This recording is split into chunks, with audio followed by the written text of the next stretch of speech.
If you've seen my recent videos, you probably know that I am on a book buying ban for 2023, and well, it's been 3 months, which is kind of crazy. And so I wanted to do a little bit of a check-in on how it's going. I'm gonna tell you why I did it, what my progress has been, whether I've cheated or not, how hard it's been, whether I'm happy with how I've done so far, and if there's anything that I would change about it or want to change about it moving forward.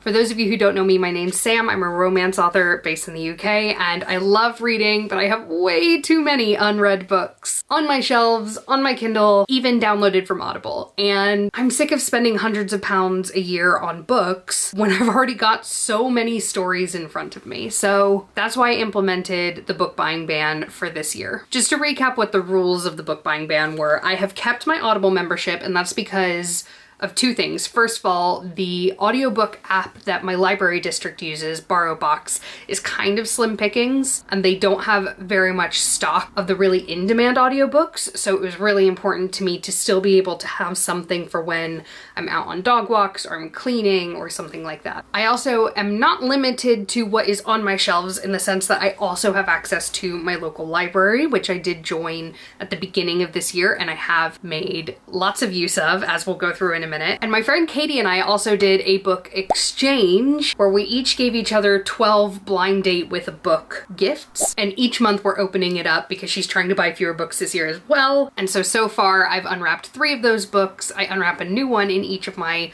monthly reading roundup videos. And then finally, I did have some pre-orders that I put in last year, and I've obviously let those come. There's some that I'm really excited about. The new Emily Henry book is coming out, new Abby Jimenez, new Christina Lauren, and a few other random ones that I thought looked quite nice. I'm trying to curb my consumerism in a lot of ways this year, and books are one of the ways that I felt like I could do a better job of appreciating the things that I have and making sure that I've exhausted the options in front of me before reaching to buy something. And honestly, I found that that attitude has started to bleed into other areas of my life as well. I'm buying less clothing, I'm buying fewer things for the house. Just spending in general has curbed so much since I started this, and I think it's because it really required me to just change my overall mindset around spending and buying things that I don't need, as well as looking to other sources before looking to spend money on things. So let's look at how I've done. I've done a little bit of a breakdown here, and at the time of recording this, it is about 3 weeks into the month of March. Not quite a 3-month check-in, sorry, more like a 12-week check-in. And so far I have read 36 books, which is about 3 books a week, which is roughly twice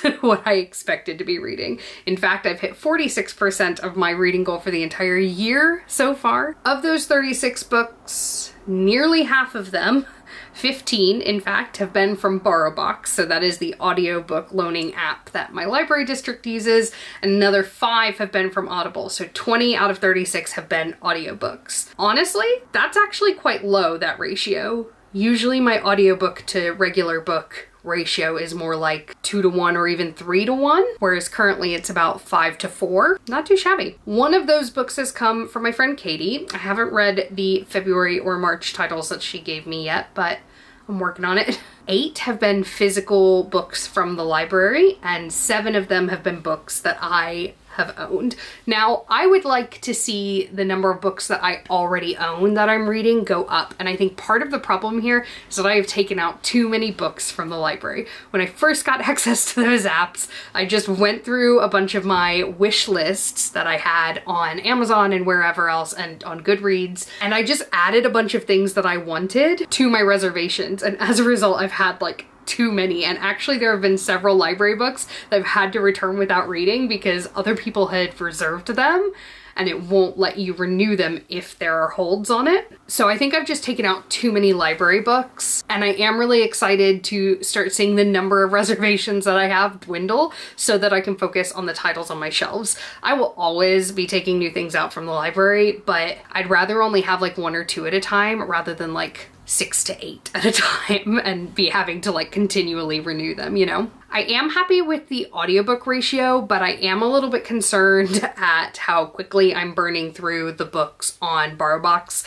that I want to read. I do have the Audible membership level that gives you 2 credits a month, but I don't know. My mother-in-law is a librarian in a different library district, so I'm thinking about seeing if she can get me access to their district because they use a different app, which I think is meant to be better. So stay tuned on that. In terms of whether I've cheated or not, kind of. I haven't bought any books that I want to read. I have bought 2 books to use for research. They're both for Project Dreamer, if you've seen my video about starting that, and they're both called The Interpretation of Dreams. One is by a Greek philosopher and one is by Freud. Hopefully it's pretty clear that, like, I don't see that as cheating because I didn't buy those books to read. I bought them because 1, they weren't available through the library, and 2, I need them for research and I intend to like annotate them and kind of mess them up a little bit, so I didn't want to do that with a borrowed copy of something, but they didn't have them at the library anyway. I did get 1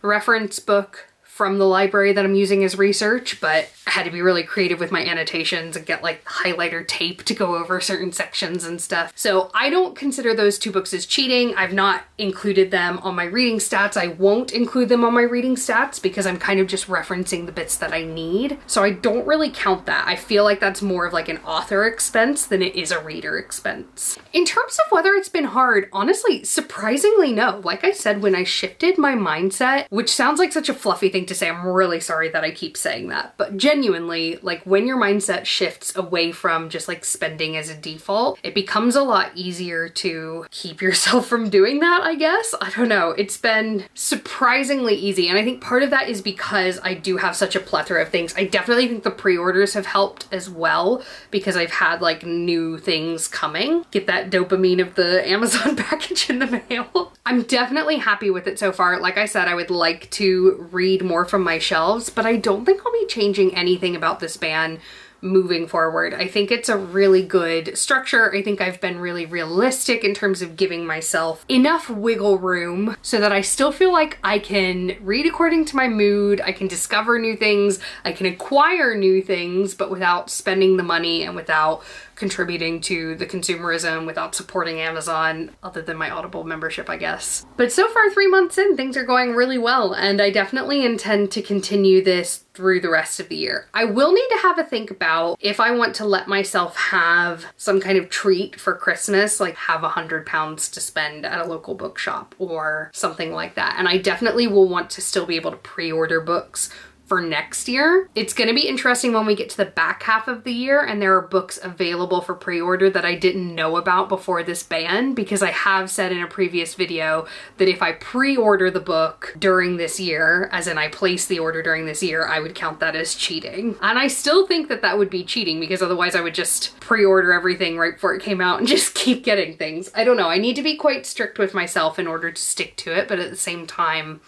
I don't want to make it that I can like never get exciting new titles, and obviously I'm like talking about the books here as well, so I want to make sure that they're relevant and they're things that you want to see. So I'm gonna have to reassess in the back half of the year, but certainly for the next 3 months, I'm not changing a thing. I think it's working really well. Do let me know in the comments if there is anything you'd like to see me read, and I can see if it's available through the library, or it might even be something I've already got on my shelves. All of those books that you can see with the spines facing outwards, those are books I have not read yet, so I've got a lot to get through.